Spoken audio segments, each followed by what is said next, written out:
വിശകലന മനഃശാസ്ത്രത്തിന്റെ അല്ലെങ്കിൽ അനലിറ്റിക്കൽ സൈക്കോളജിയുടെ പിതാവ് എന്നറിയപ്പെടുന്നത് ആരാണ്? എല്ലാവർക്കും നമസ്കാരം. പുതിയൊരു അധ്യായത്തിലേക്ക് ഏവർക്കും സ്വാഗതം.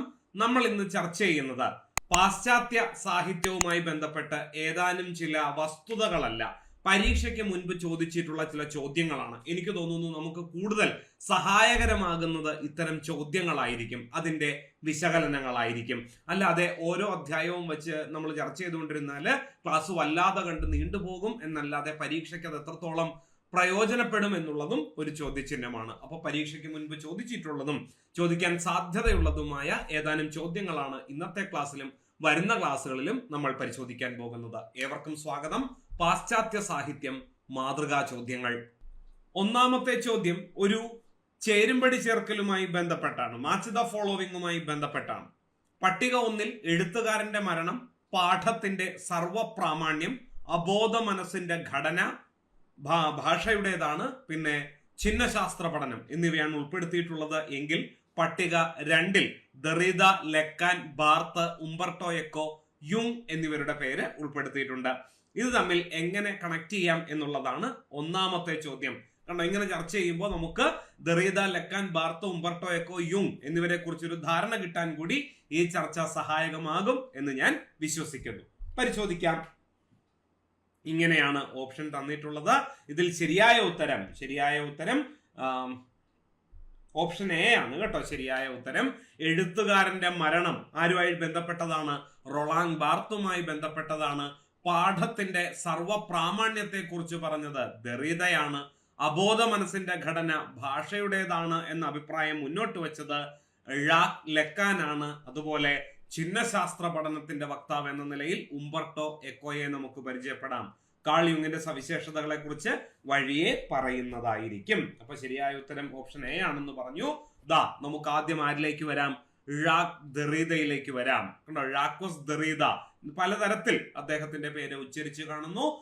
ഡീകൺസ്ട്രക്ഷൻ അഥവാ അപനിർമ്മാണവാദവുമായി ബന്ധപ്പെട്ടാണ് ഴാക്ക് ദെറീദയുടെ പേര്, അല്ലെങ്കിൽ അദ്ദേഹത്തിന്റെ പേര് ഏറ്റവും അധികം ഉയർന്നു കേട്ടിട്ടുള്ളത്.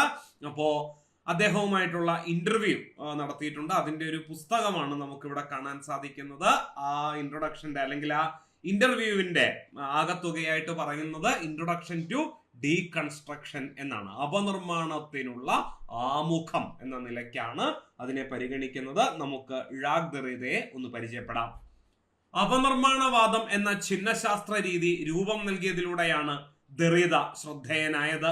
അപനിർമ്മാണവാദം അദ്ദേഹത്തിന്റെ നിരവധി ഉപന്യാസങ്ങളിൽ ചർച്ച ചെയ്യുകയും അവ തത്വജ്ഞാനത്തിന്റെ പശ്ചാത്തലത്തിൽ അദ്ദേഹം വികസിപ്പിക്കുകയും ചെയ്തു. ഉത്തരഘടനാവാദം, ഉത്തരാധുനിക തത്വജ്ഞാനം തുടങ്ങിയ വിജ്ഞാനീയങ്ങളുമായി അദ്ദേഹത്തിന്റെ ആശയം ബന്ധപ്പെട്ട് നിൽക്കുന്നു. സാഹിത്യകൃതിയെ വായിക്കാനും അപഗ്രഥിക്കാനും ഉപയോഗിക്കുന്ന ഒരു ഘടനാവാദാനന്തര സംജ്ഞയാണ് അപനിർമ്മാണം. ഫ്രഞ്ച് ദാർശനികനായ ഴാക്കോസ് ദെറീദയുടെ സംരചനാ നിയമത്തിൽ നിന്നും ഉദ്ഭവിച്ച ഒരു സാഹിത്യ തത്വമാണ് അപനിർമ്മാണം അഥവാ ഡീകൺസ്ട്രക്ഷൻ. എന്നാൽ ഇതിന്റെ ആദ്യാങ്കുരങ്ങൾ നാം കാണുന്നത് സൊസ്യൂറിന്റെ ഭാഷാശാസ്ത്രത്തിലാണ്. വളരെ പ്രധാനപ്പെട്ടത്. ദെറീദ എന്ന് കേൾക്കുമ്പോൾ ആണ് നമ്മുടെ മനസ്സിലേക്ക് എന്ത് കടന്നു വരുന്നത്? ഈ പറയുന്ന അപനിർമ്മാണവാദം കടന്നു വരുന്നത്. എന്നാൽ അപനിർമ്മാണവാദം ഇദ്ദേഹത്തിന്റെ സ്വന്തമായിട്ടുള്ള ഒരു സൃഷ്ടിയാണോ? അല്ല. അദ്ദേഹം തന്നെ പറയുന്നുണ്ട് ഇത് അദ്ദേഹത്തിന്, ഈ ഒരു ആശയം അദ്ദേഹത്തിന് ലഭിച്ചത് എവിടെ നിന്നാണ്? നമ്മുടെ സൊസ്യൂറിന്റെ ഭാഷാശാസ്ത്രത്തിൽ നിന്നാണ് ഇങ്ങനെ ഒരു സങ്കല്പത്തെ ദെറീദ വികസിപ്പിച്ചെടുത്തത്. നിശ്ചിത വ്യവസ്ഥകളില്ലാത്ത വ്യത്യസ്തങ്ങളുടെ സമ്പ്രദായമാണ് എന്ന സൊസ്യൂറിന്റെ അർത്ഥബന്ധത്തെ സംബന്ധിച്ച ഭാഷാ തത്വചിന്തയിൽ അധിഷ്ഠിതമാണ് ദെറീദയുടെ അപനിർമ്മാണം. പാഠത്തിന്റെ അപനിർമ്മാണപരമായ വായനയിലൂടെ മനുഷ്യചിന്തയ്ക്ക് പരിചിതമായ എല്ലാ ശീലങ്ങളുടെയും സാധ്യതകൾ ദെറീദ തകിടം മറിക്കുകയാണ് ചെയ്തത്. അപനിർമ്മാണം കൃതിക്ക് ഏകീകൃത സത്തയുണ്ട് എന്ന് തന്നെ ചിന്തിക്കുന്നില്ല. നമുക്കറിയാം, ഗോവർദ്ധന്റെ യാത്രകൾ എന്ന കൃതി അത് ഈ പറയുന്നത് പോലെ കൃതിയുടെ ഏകീകൃത സത്തയെ പരിത്യജിച്ചുകൊണ്ട് കാറ്റിൽ പറത്തിക്കൊണ്ടാണ് ഗോവർദ്ധന്റെ യാത്രകൾ മുന്നോട്ട് പോകുന്നത്. അതുപോലെ തന്നെ ഡെത്ത് ഓഫ് ദി ഓതർ എന്ന സിദ്ധാന്തത്തെയും അത് പിന്താങ്ങുന്നുണ്ട്. എഴുത്തിന് ശേഷം എഴുത്തുകാരൻ ആ കൃതിയുടെ മേൽ യാതൊരു അവകാശവുമില്ല എന്ന ചിന്തയും ഗോവർദ്ധന്റെ യാത്രകൾക്ക് പിന്നിൽ പ്രവർത്തിക്കുന്നുണ്ട്. അത് അങ്ങനെ ഒരു ഉദാഹരണം മനസ്സിൽ കണ്ടുകൊണ്ട് ചിന്തിക്കുകയാണെങ്കിൽ ഈ സിദ്ധാന്തങ്ങൾ കുറച്ചുകൂടി വ്യക്തമാകും എന്ന് ഞാൻ വിചാരിക്കുന്നു. പാഠത്തെക്കുറിച്ചുള്ള ചിന്തകളിലൂടെ ബാർത്ത് ദെറീദയ്ക്ക് മുമ്പേ അപനിർമ്മാണ ചിന്തയ്ക്ക് വേണ്ടിയുള്ള വിത്ത് പാകി. നമുക്കറിയാം, എഴുത്തുകാരന്റെ മരണം അഥവാ ഡെത്ത് ഓഫ് ദി ഓതർ ആരുമായി ബന്ധപ്പെട്ടതാണ്? റൊളാങ് ബാർത്തുമായി ബന്ധപ്പെട്ടതാണ്. എന്നാൽ രചയിതാവ് എന്ന വ്യക്തിക്ക് പകരം ഭാഷയെ സങ്കല്പിക്കണം എന്ന് ആദ്യമായി ചൂണ്ടിക്കാണിച്ചത് മല്ലാർമയാണ്. എഴുത്തുകാരന്റെ മരണം എന്ന് പറയുന്നിടത്ത് എഴുത്തുകാരൻ ഇല്ലാതാവുകയല്ല, എഴുത്തുകാരന്റെ പ്രാധാന്യം നഷ്ടപ്പെടുകയാണ്. വായനക്കാരന്റെ താല്പര്യത്തിനനുസരിച്ച് എഴുത്തിനെ വ്യാഖ്യാനിക്കാം എന്ന സങ്കല്പത്തിനാണ് എഴുത്തുകാരന്റെ മരണം ഊന്നൽ കൊടുക്കുന്നത്. അതിനു മുമ്പേ രചയിതാവ് എന്ന വ്യക്തിക്ക് പ്രാധാന്യം നഷ്ടപ്പെടുത്തിക്കൊണ്ട് അല്ലെങ്കിൽ മറ്റൊന്നിൽ പ്രാധാന്യം നിക്ഷേപിക്കുന്നത്, അങ്ങനെ ഒരു സങ്കല്പത്തെ ആദ്യമായി മുന്നോട്ട് വെച്ചത് റൊളാങ് ബാർത്ത് അല്ല, അത് മല്ലാർമയാണ്. മല്ലാർമയുടെ രചനകൾ എഴുത്തുകാരനെ പിന്നിലാക്കുകയും ഭാഷയെ മുന്നിൽ നിർത്തുകയും ചെയ്യുന്നു. നമുക്ക് വരാം, പിന്നീടൊരു അവസരത്തിൽ നമുക്ക് മല്ലാർമയെ കുറിച്ചൊക്കെ കൂടുതലായിട്ട് പറയാം. നമുക്കിനി കടക്കേണ്ടത് റൊളാങ് ബാർത്തിലേക്കാണ്. ഡെത്ത് ഓഫ് ദി ഓതർ, അദ്ദേഹത്തിന്റെ ഏറ്റവും പ്രസിദ്ധമായ ഗ്രന്ഥമാണേത്? ഈ പറയുന്ന death of the author. Roland Barthes എന്ന് പറയുമ്പോൾ തീർച്ചയായിട്ടും മനസ്സിലേക്ക് ആദ്യം ഓടിയെത്തേണ്ട ഗ്രന്ഥം ഏത് തന്നെയാണ്? ഡെത്ത് ഓഫ് ദി ഓതർ തന്നെയാണ്. റൊളാങ് ബാർത്ത് രചയിതാവിന്റെ മരണം എന്ന പ്രബന്ധത്തിലൂടെ മുന്നോട്ട് വയ്ക്കുന്ന വായനയുടെ വിപുലീകരണമാണ് മറ്റൊരു രീതിയിൽ ദെറീദ അപനിർമ്മാണത്തിലൂടെ മുന്നോട്ട് വയ്ക്കുന്നത്. ഏറെ സമാനതകളുണ്ട് ഈ രണ്ട് സിദ്ധാന്തങ്ങൾക്കും. രചയിതാവിന്റെ മരണവും അതുപോലെ തന്നെ അപനിർമ്മാണവാദവും തമ്മിൽ ഒരുപാട് സമാനതകൾ കാണാൻ സാധിക്കും. ഒരു രചന വായനക്കാരന് ലഭിക്കുന്ന ഒരു പാഠമായി തീരുമ്പോൾ എഴുത്തുകാരൻ എന്ന വ്യക്തി അപ്രസക്തമാവുന്നതായി ബാർത്ത് വ്യക്തമാക്കുന്നു. രചന സംഭവിച്ചു കഴിയുന്നതോടുകൂടി അതിന്റെ ഉടമസ്ഥാവകാശം എഴുത്തുകാരിൽ നിന്ന് വായനക്കാരനിലേക്ക് സംക്രമിക്കുകയാണ് ചെയ്യുന്നത്. വായനക്കാരന്റെ താല്പര്യത്തിനനുസരിച്ച് അതിനെ വ്യാഖ്യാനിക്കാം എന്നുള്ളത് ഈ സാഹിത്യ സിദ്ധാന്തം മുന്നോട്ട് വയ്ക്കുന്ന സ്വാതന്ത്ര്യമാണ്. ഗ്രന്ഥകാരൻ മരിച്ചു, ഡെത്ത് ഓഫ് ദി ഓതർ സാഹിത്യ വിമർശകനായ റൊളാങ് ബാർത്തിന്റെ പ്രഖ്യാപനമായിരുന്നു അത്. 1968 ഈ പേരിലുള്ള പ്രബന്ധം അദ്ദേഹം പ്രസിദ്ധീകരിച്ചത്. എഴുതപ്പെട്ട ഭാഷ സ്വതന്ത്രമായി നിലനിൽക്കുന്ന പാഠമായി തീരുകയും വായനക്കാരൻ എഴുത്തുകാരനെ പോലെ മറ്റൊരു രചയിതാവായി തീരുകയും ചെയ്യുന്ന പ്രക്രിയയാണ് ബാർത്ത് ചിത്രീകരിക്കുന്നത്. മറ്റൊരു തരത്തിൽ പറഞ്ഞാൽ, ഒരു രചനയെ പാഠമായി കാണുമ്പോൾ പുസ്തകം എന്ന അടഞ്ഞ സമീപനം ഉപേക്ഷിക്കേണ്ടി വരുന്നു. ദെറീദ ഒരടി കൂടി മുന്നോട്ട് പോവുകയും ഒരു പാഠം, അതിന്റെ വിമർശനം കൂടി അതിൽ തന്നെ ഉൾക്കൊള്ളുകയും ചെയ്യുന്നതായി സമർത്ഥിക്കുകയാണ്. അങ്ങനെയാണ് വിമർശിക്കുക അല്ലെങ്കിൽ നിരൂപണം എന്നുള്ളത് പുറത്തുള്ള അല്ലെങ്കിൽ രണ്ടാമതൊരു വ്യക്തി ചെയ്യുന്ന, രണ്ടാമതൊരു ചിന്ത ചെയ്യുന്ന പ്രവർത്തനമായിട്ടാണ് ആദ്യകാലങ്ങളിൽ പരിഗണിച്ചത് എങ്കിൽ ദെറീദയെ സംബന്ധിച്ചിടത്തോളം കൃതിയുടെ ഉള്ളിൽ തന്നെ അല്ലെങ്കിൽ കൃതിയിൽ തന്നെ ഉള്ളടങ്ങിയിരിക്കുന്നതാണ് എന്ത്? അതിന്റെ വിമർശനവും നിരൂപണവും എല്ലാം. വായന സർഗാത്മക പ്രക്രിയയാണെന്ന പ്രഖ്യാപനത്തിലൂടെ ബാർത്ത് മണ്ഡന, ഖണ്ഡന വിമർശനങ്ങൾക്കപ്പുറം നിരൂപണത്തെ ദാർശനിക തലത്തിലേക്ക് ഉയർത്തുകയാണ് ഉണ്ടായത്. ഞാനൊരു പുസ്തകം വായിക്കുമ്പോൾ, ഞാൻ ആ പുസ്തകം വായിച്ച് അവസാനിപ്പിക്കുമ്പോൾ ആ പുസ്തകം മറ്റൊരാൾ വായിക്കുമ്പോൾ അയാൾക്ക് കിട്ടിയ അനുഭൂതി ആകണമെന്നില്ല എനിക്ക് കിട്ടുന്നത്. അപ്പോൾ രണ്ടുപേരും വായിച്ചത് ഒരേ പുസ്തകമാണെങ്കിലും വ്യത്യസ്തമായ അനുഭൂതികളാണ് ആ പുസ്തകം അല്ലെങ്കിൽ ആ വായനക്കാരനിലേക്ക് പകർന്നത് എങ്കിൽ ഓരോ വായനക്കാരനും ഓരോ രചയിതാവാകുകയാണ്, ഓരോ വ്യാഖ്യാതാക്കളാവുകയാണ്. അതിനാണ് ദെറീദയും ബാർത്തും ഊന്നൽ നൽകിയത്. അതാണ് സാഹിത്യത്തെ അല്ലെങ്കിൽ സാഹിത്യത്തിന്റെ വായനയെ സംബന്ധിച്ചിടത്തോളം അവർ നൽകിയ പ്രാധാന്യം. നിരൂപണകല സർഗാത്മക സൃഷ്ടിയാണ് എന്ന് പ്രഖ്യാപിച്ച കെ.പി. അപ്പന്റെ സൗന്ദര്യ ദർശനത്തിന്റെ യുക്തിയും ഇത് തന്നെയാണ്.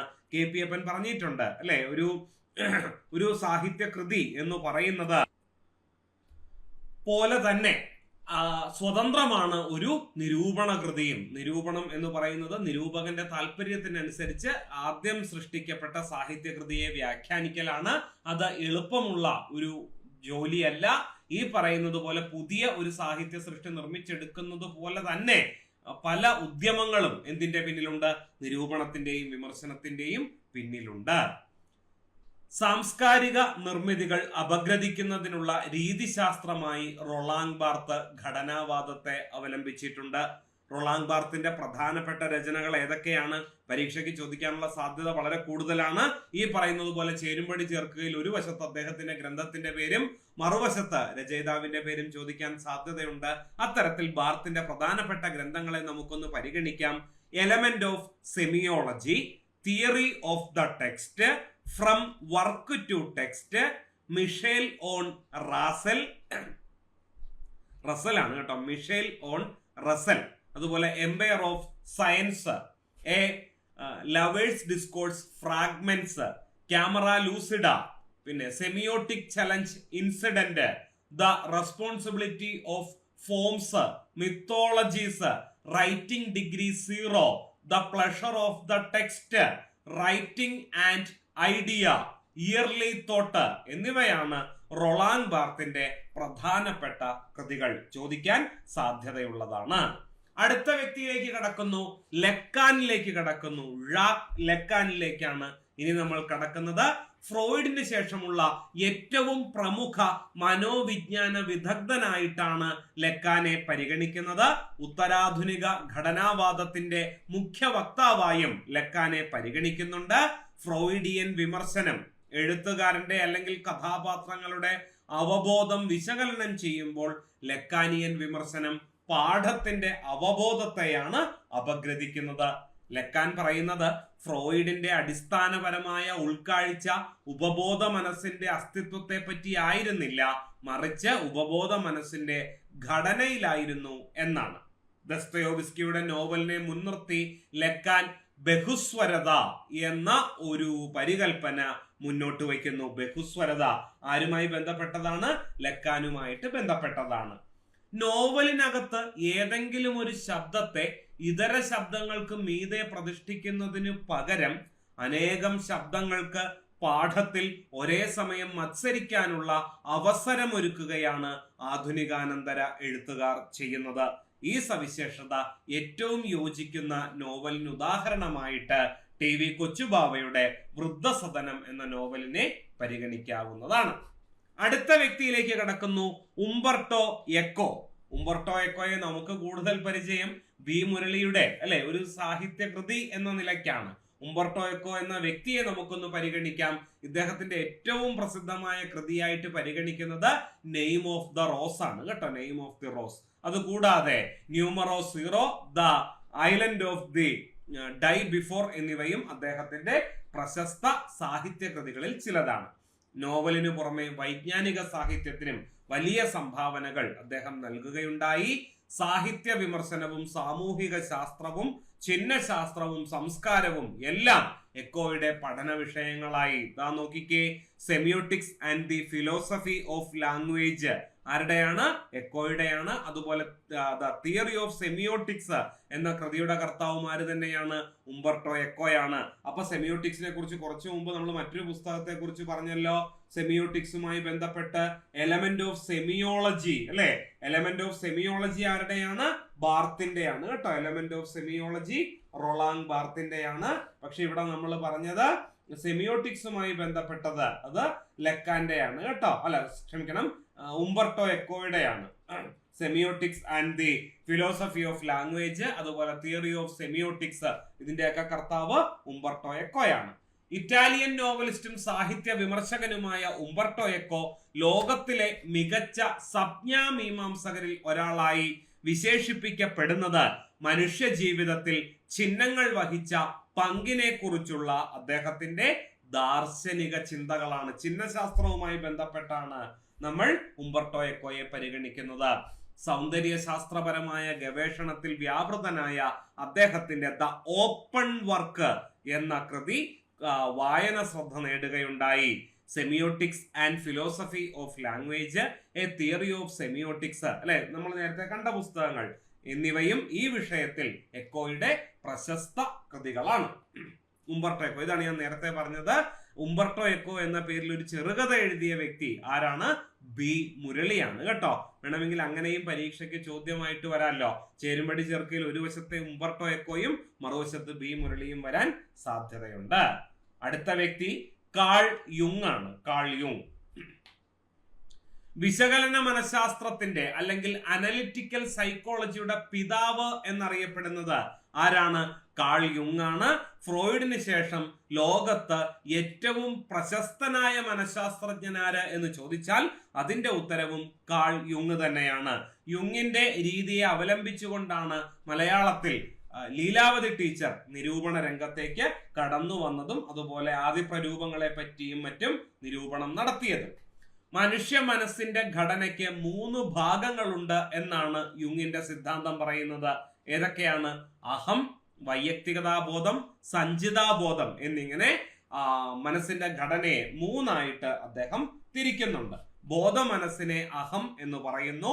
ഓർമ്മകളും അടിച്ചമർത്തപ്പെട്ട വികാരങ്ങളും അടിഞ്ഞുകൂടി കിടക്കുന്ന അബോധ മനസ്സിനെ വൈയക്തികതാബോധം എന്ന് പറയുന്നു.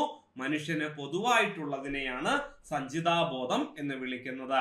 ഇദ്ദേഹത്തിന്റെ കാൾ യുങ്ങിന്റെ ഏറ്റവും പ്രസിദ്ധമായ ഗ്രന്ഥമാണ് സ്മൃതിനാശത്തിന്റെ മനഃശാസ്ത്രം അഥവാ സൈക്കോളജി ഓഫ് ഡിമെൻഷ്യ പാരോക്സ് എന്ന ഗ്രന്ഥം കേട്ടോ. അടുത്ത ചോദ്യത്തിലേക്ക് നമുക്ക് കടക്കാം. ഇവരെ കുറിച്ചൊക്കെ ഒരുപാട് വിശേഷങ്ങൾ പറയാനുണ്ടെങ്കിലും ഏറ്റവും പ്രധാനപ്പെട്ടത് എന്ന നിലയ്ക്ക് മാത്രമാണ് ഇവിടെ പരിഗണിക്കുന്നത്. അടുത്ത ചോദ്യം പ്രതീതി അഥവാ സെൻസ്, അനുഭൂതി അഥവാ ഫീലിംഗ്, താനം അഥവാ ടോൺ, ഉദ്ദേശ്യം അഥവാ ഇന്റൻഷൻ ഇവ കാവ്യഭാഷയുടെ ആവശ്യ ഘടകങ്ങളായി ചൂണ്ടിക്കാണിച്ച സൈദ്ധാന്തികൻ ഇവരിൽ ആരാണ്? ടി.എസ്. എലിയട്ട് ആണോ, റൊളാങ് ബാർത്ത് ആണോ, മിഖായിൽ ബക്തിനാണോ, I.A. റിച്ചാർഡ്സ് ആണോ? ഇവരിൽ ആരാണ്? ശരിയായ ഉത്തരം ഓപ്ഷൻ ഡി ആണ്. I.A. റിച്ചാർഡ്സ് ആണ് ശരിയായ ഉത്തരം. I.A. റിച്ചാർഡ്സ് ഇദ്ദേഹമാണ് സയൻസ് ആൻഡ് പോയട്രി എന്നുള്ള ഗ്രന്ഥം റിച്ചാർഡ്സിന്റെ വളരെ പ്രസിദ്ധമായ ഗ്രന്ഥമാണ്.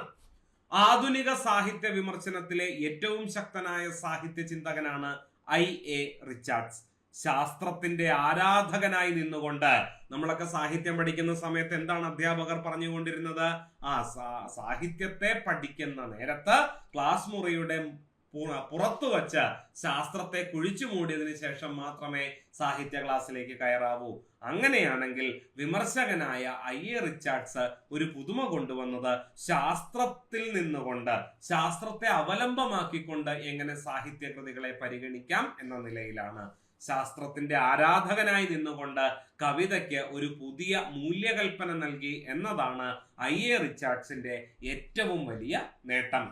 സാഹിത്യ വിമർശന തത്വങ്ങൾ, ശാസ്ത്രവും കവിതയും എന്നീ ഗ്രന്ഥങ്ങളിൽ കൂടിയാണ് പ്രധാനമായും ആധുനിക മനഃശാസ്ത്രത്തിന്റെ സഹായത്തോടെ ശാസ്ത്രീയമായി കവിതയുടെ മൂല്യം നിർണയിക്കാൻ റിച്ചാർഡ്സ് ശ്രമിച്ചത്. സൗന്ദര്യശാസ്ത്രത്തിന്റെ അടിസ്ഥാനം, പ്രായോഗിക വിമർശനം, ഭാവനയെക്കുറിച്ച് കോളറിഡ്ജ് എന്നിവയാണ് റിച്ചാർഡ്സിന്റെ പ്രധാനപ്പെട്ട വിമർശന ഗ്രന്ഥങ്ങൾ. അദ്ദേഹത്തിന്റെ ഏറ്റവും പ്രധാനപ്പെട്ട കൃതി സ്വാഭാവികമായും സാഹിത്യ വിമർശന തത്വങ്ങളാണ്. ഗൗരവമായ തത്വങ്ങളെ തികച്ചും ശാസ്ത്രീയമായ രീതിയിൽ പ്രതിപാദിച്ചിട്ടുള്ള ഗ്രന്ഥമാണ് സാഹിത്യ വിമർശന തത്വങ്ങൾ. സൗന്ദര്യത്തെക്കുറിച്ചും കലയുടെ മൗലിക സ്വഭാവത്തെക്കുറിച്ചും കലകൾ ആസ്വാദകരിൽ ഉളവാക്കുന്ന പ്രതികരണ വിശേഷങ്ങളെ കുറിച്ചും വിശദീകരിക്കുന്ന പോയട്രി ആൻഡ് സയൻസ്, അതുപോലെ തന്നെ സാഹിത്യ വിമർശന തത്വങ്ങൾ എന്നീ ഗ്രന്ഥങ്ങൾ ഏറെക്കാലത്തെ പഠനത്തിന്റെയും ചിന്തയുടെയും അന്വേഷണത്തിന്റെയും ഫലമാണ് എന്ന് ഗ്രന്ഥത്തിലൂടെ കടന്നു പോകുമ്പോൾ നമുക്ക് മനസ്സിലാകും. ഇനി ചോദ്യത്തിലേക്ക് വരാം. 4 kinds ഓഫ് മീനിങ് അല്ലെ? നമ്മുടെ താളം, അതുപോലെ സെൻസ് അഥവാ പ്രതീതി എന്നിങ്ങനെ 4 സങ്കല്പങ്ങളെ കുറിച്ച് പറഞ്ഞല്ലോ. അതെന്താണ് എന്ന് നമുക്കൊന്ന് പരിശോധിക്കാം. I.A. Richards' concept of 4 kinds of meaning has played a very significant role in new criticism and modern tensional poetics. ആധുനിക സാഹിത്യ വിമർശനത്തിൽ ഈ പറയുന്ന 4 ഘടകങ്ങൾ വലിയ പങ്കാണ് വഹിച്ചത്. പ്രാക്ടിക്കൽ ക്രിറ്റിസിസം എന്ന അദ്ദേഹത്തിന്റെ ഗ്രന്ഥം suggests that there are several kinds of meaning and the total meaning is a blend of contributory meaning which are of different types. ഒരു കൃതിയുടെ സമഗ്രമായ ആസ്വാദനം അല്ലെങ്കിൽ അർത്ഥതലം എന്ന് പറയുന്നത് ഈ 4 ഘടകങ്ങളുടെ ആകത്തുകയെ ആശ്രയിച്ചാണ് ഇരിക്കുന്നത്. അപ്പോൾ ഒരു സാഹിത്യകൃതിയെ മൊത്തത്തിൽ പരിഗണിക്കുമ്പോൾ ആസ്വദിക്കണമെന്നുണ്ടെങ്കിൽ ഈ 4 ഘടകങ്ങളിലൂടെ ആ കൃതിയെ സമീപിക്കുകയാണ് വേണ്ടത് എന്ന ചിന്തയാണ് റിച്ചാർഡ്സ് മുന്നോട്ട് വെച്ചത്. He identified 4 kinds of meaning or the total meaning of a word depends on 4 factors. 4 ഘടകങ്ങളെ ആശ്രയിച്ചാണ് വാക്കിന്റെ അല്ലെങ്കിൽ ഒരു വാചകത്തിന്റെ അർത്ഥം നിലകൊള്ളുന്നത് അത്രേ. അതിനെയാണ് അദ്ദേഹം സെൻസ്, ഫീലിംഗ്, ടോണ്, ഇന്റൻഷൻ എന്നീ പേരുകൊണ്ട് വ്യവഹരിച്ചത്. എന്താണ് സെൻസ് അഥവാ പ്രതീതി? We speak to say something. When we listen, we expect others to say something. When speaking, we want to direct the attention of our listeners to something. We also want to excite some thoughts in our listeners.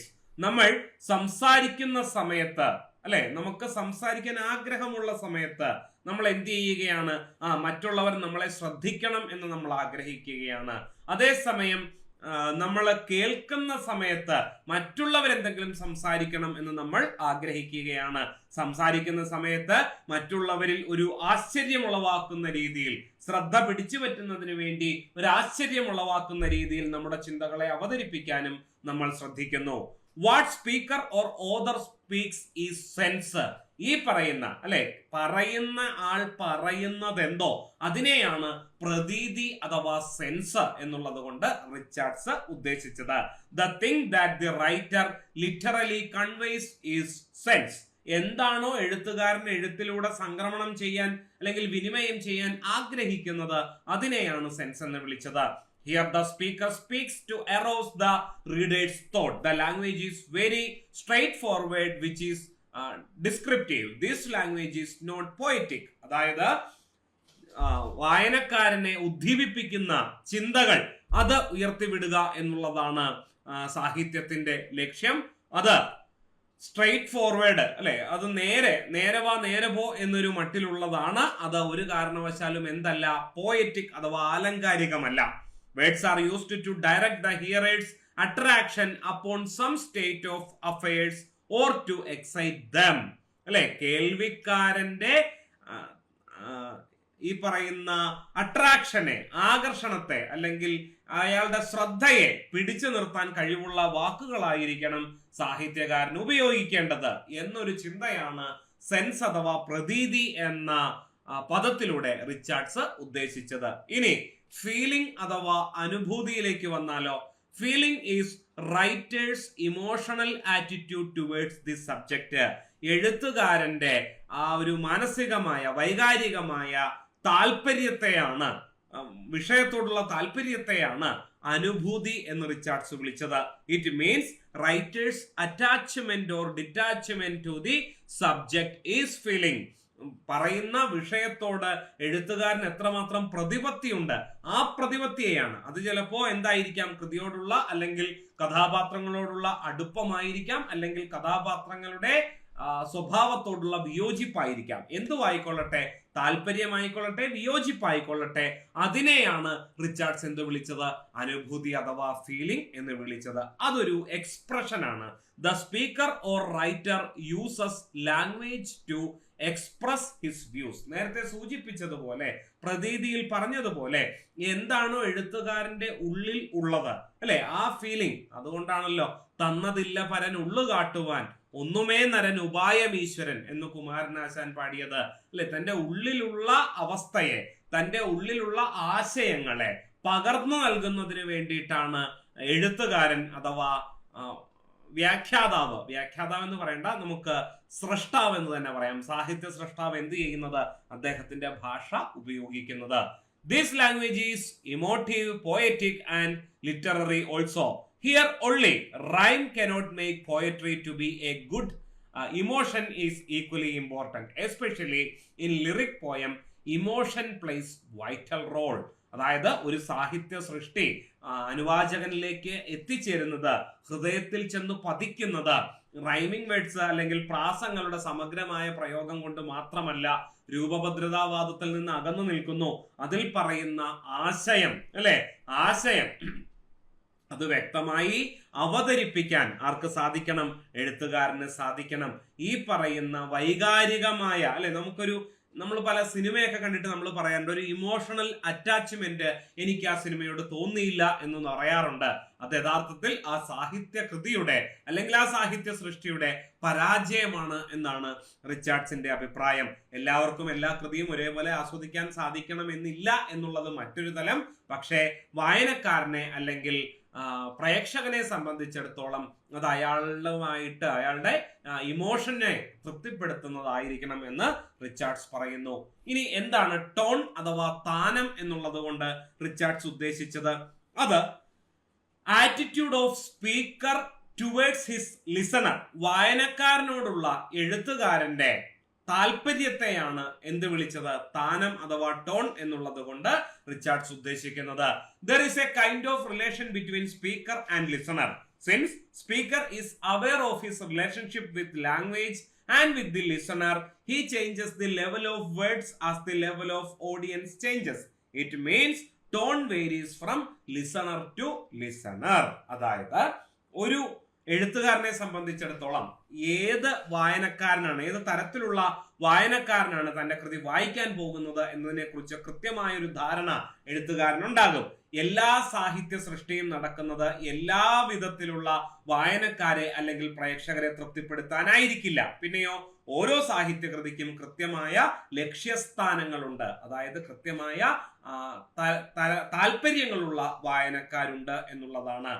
MT Vasudevan Nair Randamoozham എന്ന novel എഴുതിയിരിക്കുന്ന ഭാഷയിലോ ശൈലിയിലോ അല്ല മഞ്ഞ എന്ന novel എഴുതിയിരിക്കുന്നത്, അല്ലെ? തികച്ചും വ്യത്യസ്തമായ ഭാഷയും ശൈലിയും അദ്ദേഹം കൊണ്ടുവരാനായിട്ട് ശ്രദ്ധിക്കുന്നുണ്ട്. അപ്പോ ഏത് സാഹിത്യ സൃഷ്ടി ഏത് വായനക്കാരനെയാണ് അഭിസംബോധന ചെയ്യുന്നത് എന്ന കൃത്യമായ ധാരണയെയാണ് ടോൺ എന്നുള്ളത് കൊണ്ട് റിച്ചാർഡ്സ് ഉദ്ദേശിച്ചത്. എന്താണ് ഉദ്ദേശ്യം അഥവാ ഇന്റൻഷൻ എന്നുള്ളത് കൊണ്ട് റിച്ചാർഡ്സ് ഉദ്ദേശിച്ചത്? The intention may be conscious or unconscious. ഒരു സാഹിത്യ സൃഷ്ടിയുടെ ഉദ്ദേശം എന്നുള്ളത് ഇന്നതാണ് എന്ന് ആദ്യമേ തന്നെ പറയാൻ സാധിക്കില്ല. അത് ചിലപ്പോൾ അങ്ങനെ ആയിരിക്കാം, ഇങ്ങനൊരു ഉദ്ദേശത്തോടു കൂടി സാഹിത്യരചനയിൽ ഇടപെടാം, അല്ലെങ്കിൽ അത് ഒരുപക്ഷെ എഴുത്തുകാരൻ വിചാരിക്കുന്നതിലും അപ്പുറം പല സാധ്യതകളിലേക്ക് രചനയ്ക്ക് ശേഷം ആ കൃതി കടന്നു ചെന്നേക്കാം എന്നാണ്. The speaker speaks for a purpose that modifies his speech. To understand the meaning, we must understand the motive. We can measure success only if we know the intention. എന്തൊരു കാര്യത്തെ സംവേദനം ചെയ്യാനാണോ എഴുത്തുകാരൻ ആ സൃഷ്ടിയിൽ ഏർപ്പെട്ടത് അത് മനസ്സിലാക്കുക എന്നുള്ളത് എഴുത്തുകാരനെ സംബന്ധിച്ചിടത്തോളം പരമപ്രധാനമാണ്. ആ മോട്ടീവ് എന്താണെന്ന് മനസ്സിലാക്കിയാൽ മാത്രമാണ് ഒരു സാഹിത്യ സൃഷ്ടിയിൽ ഒരു എഴുത്തുകാരൻ ഉപയോഗിച്ചിട്ടുള്ള ഓരോ വാക്കുകളുടെയും പ്രാധാന്യം വായനക്കാരന് മനസ്സിലാകൂ. Sometimes the purpose will be to state the thoughts of the author. Sometimes it will be express his feeling about what he is thinking. It may also express his attitude towards the listener. മുമ്പ് പറഞ്ഞ മൂന്ന് കാര്യങ്ങളും express ചെയ്യുന്നതിന് വേണ്ടിയിട്ടാണ് എഴുത്തുകാരൻ ഈ പറയുന്ന ഭാഷ ഉപയോഗിക്കുന്നത്. അപ്പൊ ഈ പറയുന്ന ഭാഷയിൽ എന്തൊക്കെ ഉള്ളടങ്ങിയിട്ടുണ്ടാകാം? എഴുത്തുകാരന്റെ ചിന്തകളെ കുറിച്ചുള്ള കാര്യങ്ങൾ ഉണ്ടാകാം, അദ്ദേഹത്തിന്റെ ഓരോ കഥാപാത്രങ്ങളോടും അല്ലെങ്കിൽ അദ്ദേഹത്തിന്റെ അനുഭൂതി, അദ്ദേഹത്തിന്റെ വികാരം, ഈ പറയുന്ന വിഷയത്തോടുള്ള കഥാപാത്രങ്ങളോടുള്ള അദ്ദേഹത്തിന്റെ വികാരങ്ങൾ അതിലുണ്ടാകാം. മൂന്നാമതായി ഏറ്റവും പ്രധാനപ്പെട്ടത് വായനക്കാരനോടുള്ള അല്ലെങ്കിൽ പ്രേക്ഷകനോടുള്ള എഴുത്തുകാരന്റെ താല്പര്യത്തെ കുറിച്ചും അതിൽ പ്രതിപാദിച്ചിട്ടുണ്ടാകാം, അതിൽ പരാമർശമുണ്ടാകാം. ഇതിന്റെ ആകത്തുകയാണ് ഉദ്ദേശ്യം എന്ന് റിച്ചാർഡ്സ് വിളിക്കുന്നത്. വ്യക്തമായെന്ന് വിചാരിക്കുന്നു. പിന്നെ മിഖായേൽ ബക്തിനെ കുറിച്ച് നമ്മുടെ ചോദ്യത്തിൽ സൂചനയുണ്ടായിരുന്നു. ആരാണ് മിഖായേൽ ബക്തിൻ? മിഖായേൽ ബക്തിൻ എന്ന് കേൾക്കുമ്പോൾ നമ്മുടെ മനസ്സിലേക്ക് ആദ്യം കടന്നു വരേണ്ടത് ഡയലോഗിസമാണ്. പരീക്ഷയ്ക്ക് ഒരിക്കൽ വന്നിട്ടുള്ളതാണ്. ചേരുംപടി ചേർക്കുകയിൽ തന്നെ നമ്മുടെ പരീക്ഷയ്ക്ക് ഒരിക്കൽ ചോദിച്ചിട്ടുള്ളതാണ്. ബക്തിന്റെ ഏറ്റവും പ്രസിദ്ധമായ ഗ്രന്ഥം ഡയലോഗിസം, ബക്തിൻ ആൻഡ് ഹിസ് വേൾഡ്. ഈ പുസ്തകം എഴുതിയത് മൈക്കിൾ ഹോൾക്വിസ്റ്റ് ആണ്. റഷ്യൻ ചിന്തകനും സൈദ്ധാന്തികനുമായ മിഖായേൽ ബക്തിൻ ബഹുസ്വരത അഥവാ പൊളിഫണി എന്ന സിദ്ധാന്തം അവതരിപ്പിച്ച വ്യക്തി കൂടിയാണ്. അദ്ദേഹം മഹാനായ റഷ്യൻ സാഹിത്യകാരൻ ദസ്തയോവിസ്കിയുടെ കൃതികളെ ഉദാഹരണമായി കാണിച്ചുകൊണ്ടാണ് ബഹുസ്വരത അഥവാ പൊളിഫണി എന്ന സിദ്ധാന്തത്തെ, ആശയത്തെ മുന്നോട്ട് വച്ചത്. അദ്ദേഹത്തിന്റെ അഭിപ്രായ പ്രകാരം ദസ്തയോവിസ്കി ചരിത്രത്തിൽ ആദ്യമായി വിഭിന്നമായ അസ്തിത്വങ്ങളെ ഒന്നിച്ചവതരിപ്പിച്ച് പ്രപഞ്ച ജീവിതത്തെ കുറിച്ച് പുതിയൊരു അവബോധം നൽകി എന്നാണ്. വിഘടിച്ചു നിൽക്കുന്ന അനേകം ഘടകങ്ങൾ മനുഷ്യനിലുണ്ട്. അതുപോലെ മനുഷ്യർ തന്നെ ഒന്നിനൊന്ന് വ്യത്യസ്തരുമാണ്. ഡയലോഗിസം എന്നാണ് ഭക്തിന്റെ മറ്റൊരു സാഹിത്യ സിദ്ധാന്തം അറിയപ്പെടുന്നത്. അതിലേക്ക് കടക്കുന്നതിന് മുമ്പ് ബഹുസ്വരതയെ കുറിച്ച് കുറച്ച് കാര്യങ്ങൾ പറയാനുണ്ട്. ദസ്തയോവിസ്കിയുടെ കൃതികളുടെ പ്രത്യേകത, അല്ലെങ്കിൽ ദസ്തയോവിസ്കിയുടെ കൃതികൾ എന്തുകൊണ്ടാണ് ക്ലാസിക് എന്ന് വിളിക്കുന്നത്? വിഭിന്നമായ അസ്തിത്വങ്ങളെ ഒന്നിച്ച് അവതരിപ്പിച്ചതിന്റെ പേരിലാണ്. അദ്ദേഹത്തിന്റെ കൃതികളിലെ കഥാപാത്രങ്ങളുടെ സവിശേഷത എന്ന് പറയുന്നത് അവരെല്ലാവരും ഒരേപോലെ ചിന്തിക്കുന്നവരോ ഒരേപോലെ പ്രവർത്തിക്കുന്നവരോ ആവില്ല. അത് പ്രതിജന ഭിന്നമായ എന്തോ ഒന്ന് അവരെ സമന്വയിപ്പിക്കുന്ന ഒരു കാഴ്ചയാണ് ദസ്തയോവിസ്കിയുടെ കൃതിയിൽ നമുക്ക് കാണാൻ സാധിക്കുന്നത്. ഇതിനെ ചൂണ്ടിക്കാണിച്ചുകൊണ്ടാണ് ഭക്തൻ എന്തു പറയുന്നത്? ഈ പറയുന്ന ബഹുസ്വരതയെ കുറിച്ച് ചർച്ച ചെയ്യുന്നത്. ഓരോ വ്യക്തിയും അല്ലെ വ്യത്യസ്തരാണ്.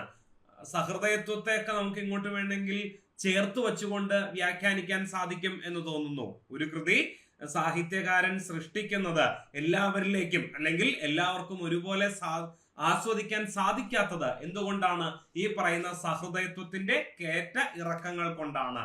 അപ്പോ ഈ ഒരു ബഹുസ്വരതയെ അംഗീകരിച്ചാൽ പിന്നെ ബുദ്ധിമുട്ടില്ല. ഈ ഒരു ബഹുസ്വരതയെ മുന്നിൽ കണ്ടുകൊണ്ട് സാഹിത്യ സൃഷ്ടിയിൽ അവതരിപ്പിച്ച് വിജയിച്ച വ്യക്തിയാണ് ആര്? ദസ്തയോവിസ്കി. അതുകൊണ്ട് തന്നെ ഭക്തിന്റെ പഠനങ്ങൾ ഭൂരിഭാഗവും ദസ്തയോവിസ്കിയുടെ കൃതികളെ ആശ്രയിച്ചാണ് നിലകൊള്ളുന്നത്. ഓരോ മനുഷ്യനും ഭിന്നനാണ് എന്ന കാര്യത്തെ അടിവരയിടുന്നതിന് വേണ്ടിയിട്ടാണ് ബഹുസ്വരത എന്ന സിദ്ധാന്തം ഭക്തിൻ മുന്നോട്ട് വെച്ചത്.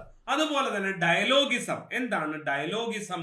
ജനപ്രിയ സംസ്കാരം, ഉത്സവം എന്നിവയ്ക്ക് സംസ്കാരത്തിന്റെ രൂപപ്പെടലിൽ ഉള്ള സ്വാധീനത്തെ എടുത്തു കാണിച്ച വ്യക്തി കൂടിയാണ് ഭക്തിൻ. ഭക്തിൻ അഭിപ്രായപ്പെടുന്നതനുസരിച്ച് ഡയലോഗിക്സ് അല്ലെങ്കിൽ ഡയലോഗിസം എന്ന് പറയുന്നത് ഒരു രചയിതാവും ഒരു കൃതിയും ഒരു വായനക്കാരനും തമ്മിലുള്ള വിനിമയത്തിൽ നിന്നുള്ള അർത്ഥങ്ങൾ ഉരുത്തിരിയുന്ന പ്രക്രിയയാണ്. അല്ലെ? നേരത്തെ സൂചിപ്പിച്ചതുപോലെ ഓരോ എഴുത്തുകാരനും ഓരോ സാഹിത്യകൃതിയെ അല്ലെങ്കിൽ ഒരേ സാഹിത്യകൃതിയെ സമീപിക്കുന്നത്, വായിച്ച് ആസ്വദിക്കുന്നത് ഒരേ തലത്തിലല്ല. അത് പ്രതിജന ഭിന്നമാണ് ആസ്വാദനം എന്ന് പറയുന്നത്. അതിനെയാണ് അല്ലെ ഒരാൾ ആ കൃതിയെ എന്ത് വായിച്ചു, അല്ലെങ്കിൽ ഒരു നിരൂപകൻ ആ കൃതിയെ കുറിച്ച് എന്ത് അഭിപ്രായം പറഞ്ഞു, അതിനെയാണ് ഭക്തിൻ ഡയലോഗിസം എന്ന് വിളിച്ചത്. Dialogics or dialogism according to Bakhtin means the process which meaning is evolved out of interactions among the author, the work and the reader or listener എന്നാണ് ഭക്തിൻ പറഞ്ഞിട്ടുള്ളത്. അടുത്ത വ്യക്തിയിലേക്ക് ഓപ്ഷനിലുള്ള മറ്റൊരു വ്യക്തിയിലേക്ക് കടക്കുന്നു. ടി.എസ്. എലിയട്ട് അല്ലെ? ചതുപ്പ് നിലം എഴുതിയ T S. Eliot. The only way of expressing emotion in the form of art is by finding an objective correlative. പരീക്ഷയ്ക്ക് ആവർത്തിച്ച് ചോദിച്ചിട്ടുള്ള ചോദ്യമാണ്. ഒബ്ജക്റ്റീവ് കോറിലേറ്റീവ് എന്ന സിദ്ധാന്തം മുന്നോട്ട് വെച്ചത് ആരാണ്? ടി.എസ്. എലിയട്ട് ആണ്. In other words, a set of objects, a situation, a chain of events which shall be the formula of that particular emotion, such that when the external facts which must terminate in sensory experience are given, the emotion is immediately evoked.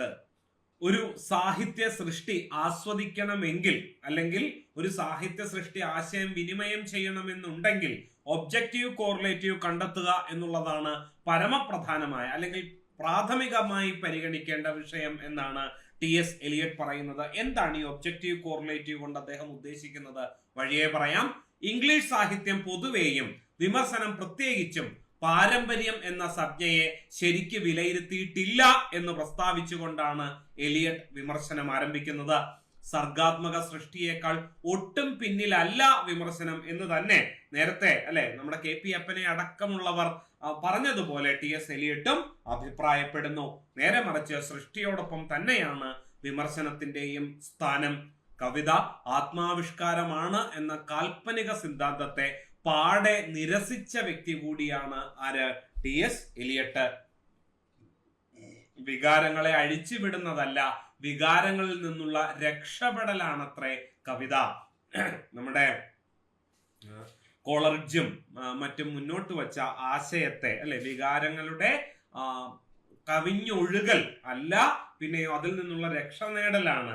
ഒരു കൃതിയായിട്ട് തന്നെ പരിഗണിക്കാനും ആ സാഹിത്യത്തെ സാഹിത്യമായിട്ട് മാത്രം പരിഗണിക്കുകയും ചെയ്തുകൊണ്ട്, അതിൽ നിന്ന് detach ചെയ്തുകൊണ്ട്, അതിൽ നിന്ന് അകന്നു നിന്നുകൊണ്ട് ആസ്വദിക്കാനാണ് നമുക്ക് സാധിക്കേണ്ടത്. സാഹിത്യത്തെ സാഹിത്യമായിട്ട് പരിഗണിക്കുക എന്ന ചിന്തയാണ് ടി.എസ്. എലിയട്ട് മുന്നോട്ട് വെച്ചത്. അത് വ്യക്തിത്വത്തിന്റെ ആവിഷ്കാരമല്ല, വ്യക്തിത്വത്തിൽ നിന്നുള്ള പലായനമാണ് അതുകൊണ്ട് ഉദ്ദേശിക്കുന്നത് എന്നാണ് എലിയട്ടിന്റെ അഭിപ്രായം. എലിയട്ട് തന്റെ നിലപാട് ഇങ്ങനെ വിശദീകരിക്കുകയുണ്ടായി. വളരെ പ്രസിദ്ധമായ ഈ നിർവചനം പരീക്ഷയ്ക്ക് ചോദിച്ചിട്ടുണ്ട്. I am an Anglo Catholic in religion, a classicist in literature and a royalist in politics. ഞാൻ സാഹിത്യത്തിൽ ഒരു ക്ലാസിസിസ്റ്റും രാഷ്ട്രതന്ത്രത്തിൽ രാജഭരണവാദിയും വിശ്വാസത്തിൽ ആംഗ്ലോ കാത്തലിക്കനുമാണ് എന്ന് ടി.എസ്. എലിയട്ട് അഭിപ്രായപ്പെട്ടത് പരീക്ഷയ്ക്ക് ഒരിക്കൽ ചോദിച്ചിട്ടുള്ളതാണ്. എന്താണ് ഒബ്ജക്റ്റീവ് കോറിലേറ്റീവ്? എലിയട്ടിന്റെ സാഹിത്യ വിമർശന സിദ്ധാന്തത്തിലെ ഏറ്റവും ശ്രദ്ധേയമായ സംജ്ഞയാണ് ഒബ്ജക്റ്റീവ് കോറിലേറ്റീവ്. പരീക്ഷയ്ക്ക് ഒരുപാട് തവണ ചോദിച്ചിട്ടുള്ളതാണ്. ഷേക്സ്പിയറിന്റെ ഹാംലെറ്റ് എന്ന നാടകം കലാപരമായ ഒരു പരാജയമാണ് എന്ന് വാദിക്കുന്ന ഒരു പ്രബന്ധത്തിലാണ് ഒബ്ജക്റ്റീവ് കോറിലേറ്റീവ് എന്ന പ്രയോഗം എലിയട്ട് ആദ്യമായി നടത്തുന്നത്. ഈ പദം ആദ്യം ഉപയോഗിച്ചത് പക്ഷെ എലിയട്ട് അല്ല. എലിയട്ട് തന്നെ പറയുന്നുണ്ട്, വാഷിംഗ്ടൺ ഇർവിനാണ് ഒബ്ജക്റ്റീവ് കോറിലേറ്റീവ് എന്ന പദം അല്ലെങ്കിൽ എന്ന പ്രയോഗം ആദ്യമായി ഉപയോഗിച്ചത്. കലയുടെ രൂപത്തിൽ ഒരു വികാരം ആവിഷ്കരിക്കുവാനുള്ള ഒരേ ഒരു മാർഗം ഒരു ഒബ്ജക്റ്റീവ് കോറിലേറ്റീവ് കണ്ടെത്തുക എന്നുള്ളതാണ്. ഹാംലെറ്റിലെ ശക്തമായ വികാരങ്ങളെ താങ്ങുന്നതിന് ആ ദുരന്ത നാടകത്തിലെ രൂപശില്പത്തിന് കഴിയാതെ പോകുന്നു എന്ന വിമർശനമാണ് എലിയട്ട് മുന്നോട്ട് വയ്ക്കുന്നത്. അതിനാൽ രൂപത്തിന്റെ മൂശ ഉടഞ്ഞു പോകുന്നു. അതുകൊണ്ട് ഹാംലെറ്റ് നാടകം കലാപരമായി ഒരു പരാജയമാണ് എന്നാണ് എലിയട്ട് അഭിപ്രായപ്പെട്ടത്. ഭാരതീയമായ രസസൂത്രത്തിലെ വിഭാവം എലിയട്ടിന്റെ ഒബ്ജക്റ്റീവ് കോറിലേറ്റീവുമായി ചേർന്ന് നിൽക്കുന്നു എന്ന് പല നിരൂപകരും ചൂണ്ടിക്കാണിക്കുന്നുണ്ട്. വിഭാവ, അനുഭാവ, വ്യഭിചാരി, സംയോഗ, രസനിഷ്പത്തി എന്ന് പറഞ്ഞിരിക്കുന്നിടത്ത് വിഭാവത്തെ കുറിച്ചാണ് ഈ പറയുന്നത്. അപ്പൊ ഒബ്ജക്റ്റീവ് കോറിലേറ്റീവിന് തുല്യമായി പൗരസ്ത്യ സിദ്ധാന്തത്തിൽ പരിഗണിക്കാവുന്ന ഘടകമേത് എന്ന് ചോദിച്ചാൽ നിസ്സംശയം പറയണം, എന്താണ് അത്? വിഭാവമാണ്. ഭരതൻ എന്താണോ വിഭാവത്തെ കുറിച്ച് പറഞ്ഞത് അതാണ് എലിയട്ടിന്റെ ഒബ്ജക്റ്റീവ് കോറിലേറ്റീവ്. എന്തും മൂർത്തമായി ആവിഷ്കരിക്കുക എന്ന മുണ്ടശ്ശേരിയുടെ വാക്കുകളിലൂടെ നാടകാന്തം കവിത്വം എന്ന സിദ്ധാന്തത്തിലൂടെ പൗരസ്ത്യവും പാശ്ചാത്യവുമായ സങ്കല്പങ്ങൾ തന്നെയാണ് സമന്വയിക്കുന്നത് എന്ന് സാമാന്യമായി പറയാം. കവിത വികാരത്തിൽ നിന്നും വ്യക്തിത്വത്തിൽ നിന്നുമുള്ള മോചനമാണ് എന്ന് എലിയട്ട് പ്രഖ്യാപിച്ചു. വാസ്തവത്തിൽ വികാരത്തെ സംബന്ധിച്ച പ്രശ്നമാണ് എലിയട്ടിന്റെ സിദ്ധാന്തത്തിന്റെ കാതലായ ഭാഗം. വികാരത്തോടുള്ള എലിയട്ടിന്റെ സമീപനം നിഷേധാത്മകമല്ല. കവിയുടെ ജീവിതത്തിൽ പ്രാധാന്യമുള്ള വികാരങ്ങൾക്ക് കവിതയിൽ വലിയ പ്രാധാന്യമില്ലെന്നും കവിത വ്യക്തി നിരപേക്ഷമാണ് എന്നുമാണ് എലിയട്ടിന്റെ വാദം. അതുകൊണ്ടാണ് കാൽപ്പനിക കവിതകളെ എലിയട്ട് എതിർത്തത്. കാരണം കാൽപ്പനിക കവിതകൾ അധികവും എന്താണ്? ആത്മാവിഷ്കാരങ്ങളാണ്, സ്വന്തം അനുഭൂതികളാണ്. ചങ്ങമ്പുഴയുടെ കവിതകളെ ഒന്നും ഒരിക്കലും നമുക്ക് എലിയട്ടിന്റെ സിദ്ധാന്തം വെച്ചുകൊണ്ട് അല്ലെങ്കിൽ എലിയട്ടിന്റെ സിദ്ധാന്തത്തിന്റെ അടിസ്ഥാനത്തിൽ വിശദീകരിക്കാൻ സാധിക്കില്ല. കാരണം കാൽപ്പനിക കവിതകൾ വികാരങ്ങളുടെ കവിഞ്ഞൊഴുകലുകളാണ്. വികാരത്തിന് കവിതയിലുള്ള സ്ഥാനം എലിയട്ട് തീർത്തും അംഗീകരിക്കുന്നുണ്ട്. പക്ഷെ അത് ഈ പറയുന്നത് പോലെ എന്നെ മറന്നു ഞാൻ, അല്ലെ, മനസ്സുനിൽ പാടുന്നത് പോലെ മലരൊളി തിരളും മധുചന്ദ്രികയിൽ മഴവിൽ കൊടിയുടെ മുനമുക്കി എഴുതാൻ ഉഴറി കൽപ്പന ദിവ്യമൊരഴകിനെ എന്നെ മറന്നു ഞാൻ. സ്വയം മറന്നുകൊണ്ട് ഒരു രചനയ്ക്ക് ഒരുമ്പെടാൻ എഴുത്തുകാരന് അവകാശമില്ല എന്നുള്ളതാണ് എലിയട്ടിന്റെ വാദം. അടുത്ത ചോദ്യത്തിലേക്ക് പോകാം. വിരുദ്ധ വസ്തുതകളുടെ ഐക്യത്തിലാണ് ഭാവന കുടികൊള്ളുന്നത് എന്ന അഭിപ്രായം മുന്നോട്ട് വച്ച സൈദ്ധാന്തികൻ ഇവരിൽ ആരാണ്? വില്യം വേർഡ്സ്വർത്ത് ആണോ? I.A. റിച്ചാർഡ്സ് ആണോ? P.B. ഷെല്ലി ആണോ? കോളറിഡ്ജ് ആണോ? വിരുദ്ധ വസ്തുതകളുടെ ഐക്യത്തിലാണ് ഭാവന കുടികൊള്ളുന്നത് എന്ന് വാദിച്ചത്? ഇത് കോളറിഡ്ജ് ആണ്.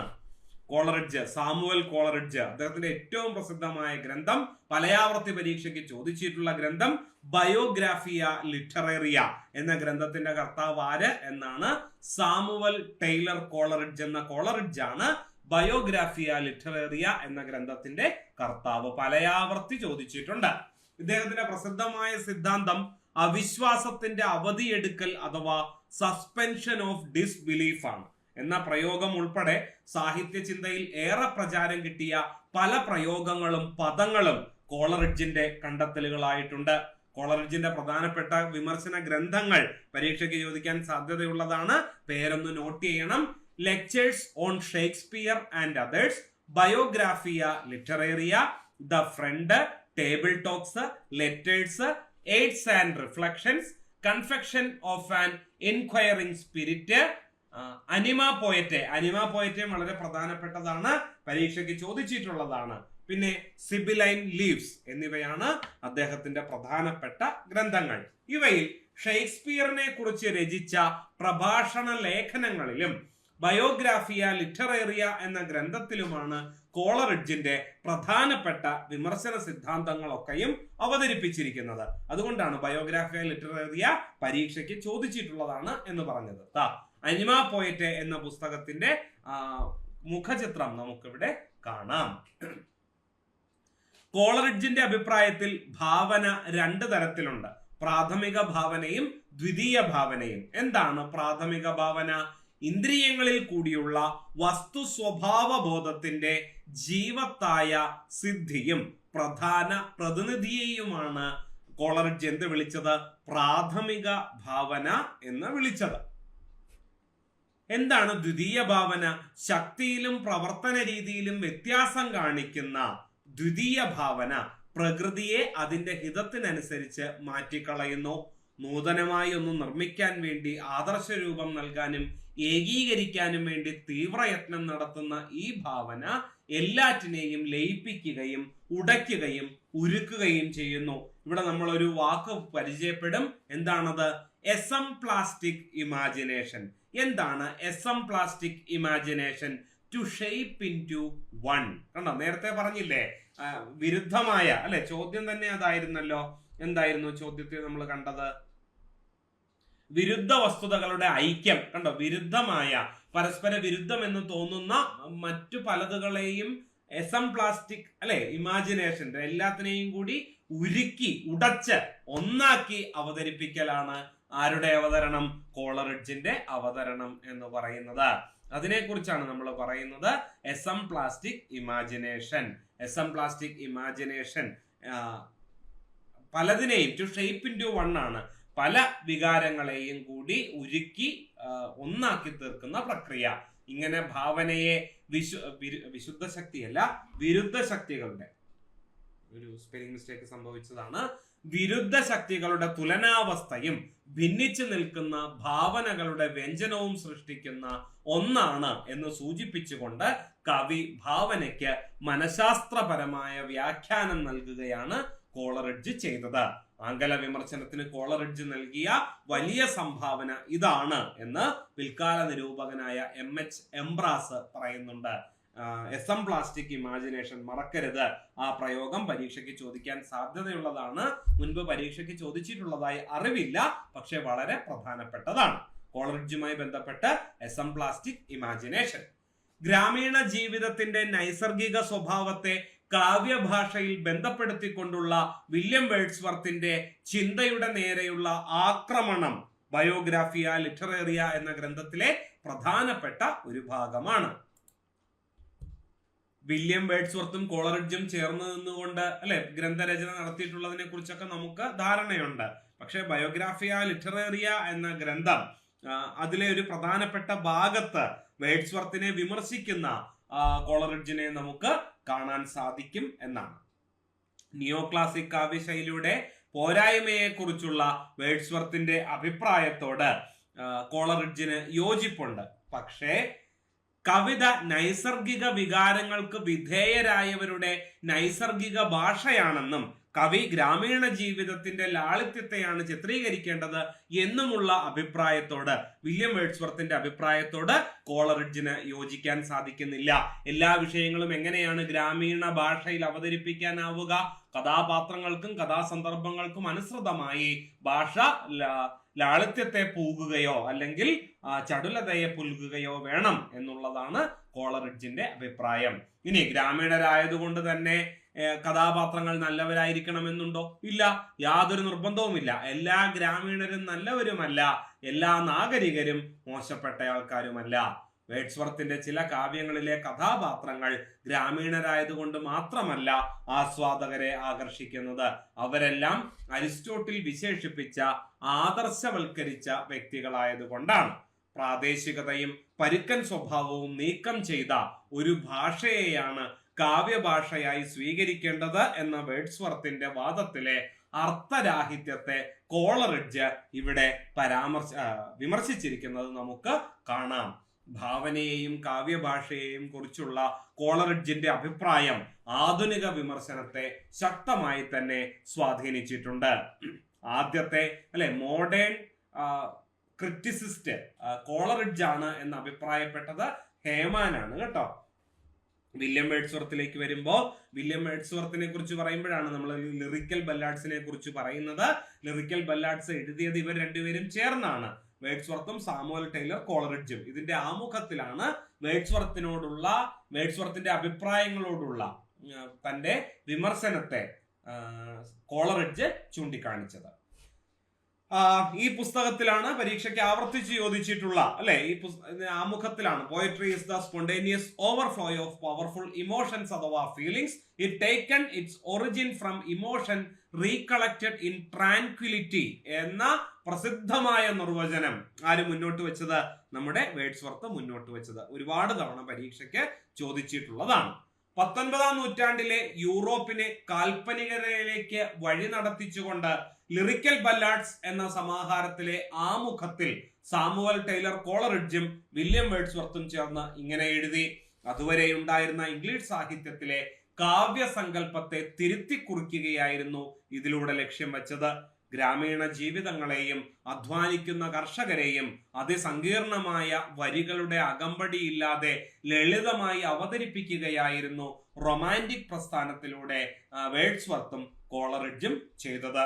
ലോകമെമ്പാടും ഏറ്റുപിടിച്ച കാൽപ്പനിക പ്രസ്ഥാനം സാഹിത്യത്തിൽ അന്നുവരെ ഉണ്ടായിരുന്ന എല്ലാ കാവ്യസങ്കല്പങ്ങളെയും മാറ്റിമറിക്കുകയാണ് ചെയ്തത്. Poetry is the best words in best order എന്ന് വളരെ നിഷ്കളങ്കമായി കവിതയെ നിർവചിച്ച കവി കോളറിഡ്ജുമായുള്ള കൂടിക്കാഴ്ചയാണ് വേർഡ്സ്വർത്തിന്റെ റൊമാന്റിസിസം പോലുള്ള വലിയ പ്രസ്ഥാനത്തിന്റെ പ്രാരംഭകനാക്കി തീർത്തത്. Poetry is the best word in best order. വാക്കുകൾ അവിടെ രൂപപ്രധാനമായ ഒരു കാവ്യ സൃഷ്ടിയെ കുറിച്ചാണ് പറയുന്നത്. കാൽപ്പനിക കവികളിലേക്ക് കടക്കുമ്പോൾ അവരുപയോഗിക്കുന്ന വാക്കുകൾക്ക് സവിശേഷമായ സ്ഥാനമുണ്ട്. ഒരുപക്ഷെ സാധാരണക്കാരന്റെ ഭാഷയിലല്ല ഈ പറയുന്നത് പോലെ സംസ്കരിച്ചെടുത്ത വാക്കുകളാണ് അവർ കൂടുതലായും ഉപയോഗിക്കുക. അത് ഛന്ദസ്സിന്റെ അല്ലെങ്കിൽ വൃത്തത്തിന്റെ അടിസ്ഥാനത്തിൽ കൃത്യമായി നിരത്തി വയ്ക്കുക എന്നുള്ള ധർമ്മമാണ് കാവ്യത്തിനുള്ളത് എന്നാണ് കോളറിഡ്ജിന്റെ അല്ലെങ്കിൽ വില്യം വേർഡ്സ്വർത്തിന്റെ അഭിപ്രായം. 1797 ലിറിക്കൽ ബല്ലാഡ്സ് പുറത്തിറങ്ങുന്നത്. വേർഡ്സ്വർത്തിന്റെ അതിപ്രശസ്തമായ കവിതയായ ടിൻഡേൻ ആബയും അതുപോലെ കോളറിഡ്ജിന്റെ വിഖ്യാത കവിതയായ the rime of an ancient mariner ആണ്. ഇത് രണ്ടുമാണ് ലിറിക്കൽ ബല്ലാഡ്സിന്റെ 1-ാം പതിപ്പിൽ പ്രസിദ്ധീകരിച്ചത്. 3-ാം പതിപ്പിന്റെ ആമുഖ കുറിപ്പിലാണ് വില്യം വേർഡ്സ്വർത്ത് തന്റെ കവിതാ സിദ്ധാന്തങ്ങൾ പങ്കുവയ്ക്കുന്നത്. തന്റെ കവിതകൾ വെറും പരീക്ഷണങ്ങളാണ് എന്ന് പറയാനും അദ്ദേഹം ഈ ആമുഖ കുറിപ്പ് ഉപയോഗിക്കുന്നു. ഷെല്ലിയിലേക്ക് വരുമ്പോൾ PB ഷെല്ലി, അദ്ദേഹത്തിന്റെ ഏറ്റവും പ്രസിദ്ധമായ ഗ്രന്ഥമാണ് അഡോണൈസ്. അഡോണൈസ് എന്ന ഗ്രന്ഥത്തിന്റെ കർത്താവ് ആരാണ്? PB ഷെല്ലിയാണ്. കാൽപ്പനികതയിലെ വിപ്ലവം കൊണ്ടും സാഹിത്യത്തിലെ കാൽപ്പനികത കൊണ്ടും സാഹിത്യ പ്രേമികളെ ത്രസിപ്പിച്ച കവിയാണ് PB ഷെല്ലി. കാൽപ്പനിക പ്രപഞ്ചത്തിന്റെ മാസ്മരികത അതിരുകൾ ഭേദിച്ച് ആടിത്തിമിർക്കുന്നതിന് മുൻപേ കാലം കവർന്നെടുത്ത ദുരന്ത സ്മരണയാണ് ഷെല്ലിയുടേത്. പല കാര്യങ്ങളിലും ഷെല്ലിയും ചങ്ങമ്പുഴയും തമ്മിൽ സമാനതകൾ നമുക്ക് കാണാൻ സാധിക്കും എന്നുള്ളതാണ്. കാൽപ്പനിക പ്രസ്ഥാനത്തിന്റെ ആദ്യ പതികരായ വേഡ്സ്വർത്തിന്റെയും കോളറിഡ്ജിന്റെയും കളരിയിലേക്കാണ് ഷെല്ലിയും കീറ്റ്സും ബൈറണും ഉൾപ്പെടുന്ന ഇളമുറക്കാർ കടന്നു വരുന്നത്. വേഡ്സ്വർത്തിനെയും കോളറിഡ്ജിനെയും അപേക്ഷിച്ച് ഇവർ കൂടുതൽ പുരോഗമനവാദികളായിരുന്നു എന്ന് കാണാം. 18-ാം നൂറ്റാണ്ടിന്റെ ആദ്യ ദശകങ്ങളിലെ കാവ്യരീതികളോട് എതിർപ്പുള്ളവരായിട്ടാണ് ഇവർ സാഹിത്യരംഗത്തേക്ക് കാലെടുത്തു വയ്ക്കുന്നത്. ഇവരിൽ ഏറ്റവും സമരോത്സുകനും അതുപോലെ തന്നെ വികാര തീവ്രത രക്തത്തിൽ അലിഞ്ഞു ചേർന്നിട്ടുള്ള ഒരാളുമായിട്ടാണ് കാവ്യങ്ങളിലൂടെ കടന്നു പോകുമ്പോൾ ഷെല്ലി നമ്മെ അനുഭവിപ്പിക്കുന്നത്. സമൂഹം മാറേണ്ടത് തന്നെയാണെന്നും അതിനായി തനിക്ക് ചിലതെല്ലാം ചെയ്യാനുണ്ടെന്നും ഷെല്ലി ആത്മാർത്ഥമായി കരുതുന്നു. യാഥാസ്ഥിതികത്വത്തിന് നേരെ തൊടുത്തുവിട്ട അസ്ത്രം തന്നെയായിരുന്നു ദ നെസസിറ്റി ഓഫ് എത്തീസം അഥവാ നിരീശ്വരവാദത്തിന്റെ ആവശ്യകത എന്ന ലഘുലേഖ. ദൈവത്തെ വിശ്വസിക്കാൻ ഷെല്ലിക്ക് ആയിട്ടില്ല. ചില പ്രശ്നങ്ങൾക്ക് ഉത്തരം കണ്ടെത്താൻ കഴിയാത്തത് കൊണ്ടാണ് നമ്മൾ ഈശ്വരനെ സൃഷ്ടിച്ചത് എന്നാണ് ഷെല്ലിയുടെ അഭിപ്രായം. We cannot answer certain questions, so we created God. അല്ലെ, എന്തുകൊണ്ട് അങ്ങനെ സംഭവിച്ചു എന്ന് ചോദിക്കുന്നു. അതിന് നമുക്ക് അതൊക്കെ ദൈവത്തിന്റെ താല്പര്യമാണ്, അതൊക്കെ വിധിയാണ് എന്ന് പറഞ്ഞ് നമ്മൾ ഒഴിയുന്നത് എന്തുകൊണ്ടാണ്? അതിന്റെയൊക്കെ പിന്നിലുള്ള യഥാർത്ഥമായ കാരണങ്ങളെ നമുക്ക് പറയാൻ കഴിവില്ലാത്തത് കൊണ്ടാണ് എന്നാണ് ഷെല്ലി പറയുന്നത്. കാൽപ്പനിക കവികളൊക്കെ പൊതുവെ പ്രകൃതിയെ ഉപാസിക്കുന്നവരാണ്. പ്രകൃതിയുടെ കേവല സൗന്ദര്യത്തിനപ്പുറം ആത്മീയമായ സൗന്ദര്യം കാണാൻ വില്യം വേഡ്സ്വർത്തിനെ പോലെ ഷെല്ലിക്കും സാധിച്ചിട്ടുണ്ട്. എന്നാൽ ഷെല്ലി പ്രകൃതിക്ക് ദൈക്ഷണികമായ ചാരുത കൂടി നൽകുന്നത് നമുക്ക് കാണാം. വേഡ്സ്വർത്ത് പ്രകൃതിയുടെ ശാന്തവും സൗമ്യവുമായ ഭാവങ്ങളാണ് പകർത്തിയതെങ്കിൽ ഷെല്ലി പ്രകൃതിയുടെ രൗദ്രഭാവത്തിനാണ് സവിശേഷമായ പ്രാധാന്യം നൽകിയത്. പ്രകൃതി പ്രതിഭാസങ്ങളിൽ നിന്ന് മെറ്റഫർ അഥവാ രൂപകങ്ങൾ സൃഷ്ടിക്കുന്നതിൽ ഷെല്ലിക്ക് പ്രത്യേക താല്പര്യമുണ്ടായിരുന്നു. ദ ക്ലൗഡ്, അതുപോലെ തന്നെ ode to the west wind എന്നിവ ഇതിന് ഉദാഹരണമാണ്. പാസ്റ്ററൽ എലിജി എന്ന് നമ്മൾ പറയുന്ന അജപാല സാഹിത്യത്തിന് ഷെല്ലി നൽകിയ ഏറ്റവും പ്രധാനപ്പെട്ട സംഭാവനയാണ് അഡണിസ് എന്നൊക്കെ പറയപ്പെടുന്ന കൃതി. അത് 1822 വിരചിതമായത്. ഇതിനെ മലയാളത്തിൽ അവതരിപ്പിക്കുകയാണ് ആര് ചെയ്തത്? ചങ്ങമ്പുഴ കൃഷ്ണപിള്ള ചെയ്തത്. ആശാനെയും ചങ്ങമ്പുഴയെയും ഒക്കെ പോലെ ഷെല്ലി മലയാളികളുടെയും കാവ്യ ജീവിതത്തിന്റെ ഒഴിവാക്കാനാകാത്ത ഭാഗമായി. അഡോണൈസിനെ പുരസ്കരിച്ചുകൊണ്ടാണ് ചങ്ങമ്പുഴ കൃഷ്ണപിള്ള ഏത് കൃതി എഴുതിയത്? നമ്മുടെ രമണൻ എന്ന കൃതി എഴുതിയത്. ഷെല്ലിയെ നിരീശ്വരവാദത്തെ പറ്റി ലഘുലേഖ പ്രസിദ്ധീകരിച്ചതിന്റെ പേരിൽ ഓക്സ്ഫോർഡ് യൂണിവേഴ്സിറ്റി പുറത്താക്കുകയും പിന്നീട് ഷെല്ലിയുടെ വെണ്ണക്കൽ പ്രതിമ അവർ സ്ഥാപിച്ചുകൊണ്ട് തങ്ങൾ ചെയ്ത തെറ്റിനെ ആത്മാർത്ഥമായി പശ്ചാത്തപിക്കുകയും ചെയ്തു എന്നുള്ളത് ചരിത്ര സംഭവമാണ്. ഇനിയും ഒരുപാട് വിശേഷങ്ങൾ പാശ്ചാത്യ സാഹിത്യകാരന്മാരുമായി ബന്ധപ്പെട്ട് നമുക്ക് പറയാനുണ്ട്. അതെല്ലാം ഇത്തരത്തിൽ ചോദ്യ രൂപത്തിൽ അല്ലെങ്കിൽ പരീക്ഷയ്ക്ക് മുൻപ് ചോദിച്ചിട്ടുള്ള ചോദ്യങ്ങളെ വിശകലനം ചെയ്തുകൊണ്ട് ചർച്ച ചെയ്യുന്നതായിരിക്കും ഉത്തമം എന്ന് തോന്നുന്നു. അപ്പോ ഇന്നത്തെ ക്ലാസ് ഇവിടെ അവസാനിപ്പിക്കുകയാണ്. ഇതുപോലുള്ള പരീക്ഷയ്ക്ക് ആവർത്തിച്ച് ചോദിച്ചിട്ടുള്ള പാശ്ചാത്യ സാഹിത്യവുമായി ബന്ധപ്പെട്ട് പരീക്ഷയ്ക്ക് ആവർത്തിച്ച് ചോദിച്ചിട്ടുള്ള ചോദ്യവുമായി നമുക്ക് വീണ്ടും കാണാം. ഇന്നത്തേക്ക് അവസാനിപ്പിക്കുന്നു. നന്ദി, നമസ്കാരം.